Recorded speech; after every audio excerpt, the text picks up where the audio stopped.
வணக்கம் மக்களே, welcome to the venture show. இன்னைக்கு ஷோவில் நம்ம பார்க்க போகிறது எமர்ஜென்சி எக்ஸிட் அப்படின்ற கன்னட மூவியோட ரிவ்யூ. இந்த படம் பார்த்தீங்கன்னா அமேசான் பிரைமில் ஆல்ரெடி ரிலீஸ் ஆன ஒரு படம். இப்போ இந்த படத்தோட தமிழ் டப்டு வெர்ஷனை யூடியூப்பில் ரிலீஸ் பண்ணியிருக்காங்க.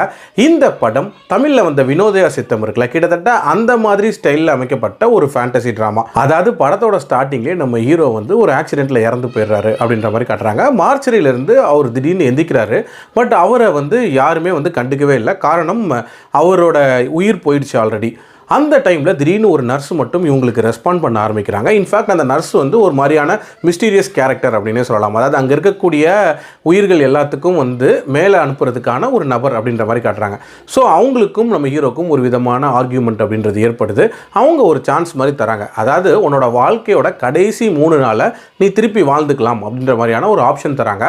ஸோ அந்த 3 நாளில் நம்ம ஹீரோ என்ன விஷயங்கள் பண்ணுறாரு அண்ட் டுவர்ட்ஸ் த எண்ட் அவரோட ஆத்மா அப்படின்றது வந்து திருப்தியாக போச்சா இல்லையா அப்படின்றத அந்த படத்தோட கதை. எனக்கு இந்த படத்தில் பிடிச்ச விஷயமே ஹீரோவோட கேரக்டர் டிசைன் தான்.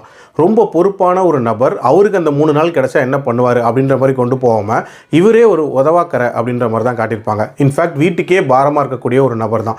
இப்படிப்பட்ட ஒரு நபருக்கு அந்த 3 நாள் கிடைக்கும் போது அவர் என்ன பண்ணுறாரு அப்படின்றது ஒரு இன்ட்ரெஸ்டிங்கான தாட்டாக தான் இருந்துச்சு. அதுலேயும் அவர் பண்ணக்கூடிய ஒரு சில விஷயங்கள் அப்படின்றது அந்த மீனிங் ஆஃப் லைஃப் அப்படின்றத விளக்குற மாதிரி இருந்துச்சு. அது உண்மையிலேயே நீட்டான ஐடியா தான். அதே மாதிரி இதோட அந்த கிளைமேக்ஸ், அதாவது ஒரு இறப்புக்கும் பின்னாடி ஒரு உயிர் பிறக்கும் அப்படின்ற ஒரு சின்ன கான்செப்டை ரொம்ப சூப்பராக இதில் சொல்லியிருப்பாங்க. அண்ட் ராஜ்பி ஷெட்டியோட ஒரு ரோல் அப்படின்றதுமே ஓரளவுக்கு நீட்டான ஒரு ரோலாக தான் இந்த படத்தில் இருந்துச்சு. அதே மாதிரி அந்த ஃபேண்டசி செட்டப் அப்படின்றதுமே ரொம்ப சிம்பிளாக வச்சுருந்தாங்க. தேவையில்லாத விஷயங்கள்லாம் வச்சு காம்ப்ளிகேட் பண்ணிக்காமல் ரொம்ப நீட்டாக அதை காட்டியிருப்பாங்க. எமர்ஜென்சி எக்ஸிட் அப்படின்ற அந்த டைட்டிலுக்கு ஏற்ற மாதிரி அந்த கதவை திறந்தால் அந்த மிஸ்டீரியஸ் உமனை வந்து சந்திக்கலாம் அப்படின்ற மாதிரி காட்டியிருப்பாங்க.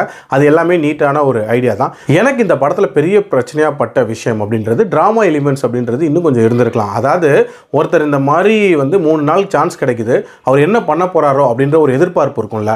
ஒரு கட்டத்துக்கு மேலே அந்த எதிர்பார்ப்பு பெரிய லெவலில் குறைஞ்சிருச்சு அப்படின்னே சொல்லலாம். அதுக்கு காரணம் ஹீரோ பண்ணக்கூடிய விஷயங்கள் அப்படின்றதெல்லாம் ஸ்டார்டிங்கில் ரொம்ப சுவாரஸ்யமாக இருக்காது அப்படின்னே சொல்லுவேன். இன்னுமே வித்தியாசமான விஷயங்கள் ட்ரை பண்ணியிருந்திருக்கலாம். அண்ட் இன்னுமே பேசப் பண்ணி ஸ்க்ரீன் பிளேவை கொண்டு போயிருக்கலாம். ஒரு ஃபேண்டசி ட்ராமா மூவியாக எடுத்துகிட்டு ஃபேண்டசி மூவியில் எதிர்பார்க்கக்கூடிய சில மேஜிக்கல் விஷயங்கள் அப்படின்றதுமே இந்த படத்தில் இருந்திருக்கலாம் அப்படின்றதான் என்னோட ஒப்பீனியன். பட் ஓவரால் ஐடியாவாக நீட்டான ஐடியா, கண்டிப்பாக ட்ரை பண்ணி பார்க்கலாம்.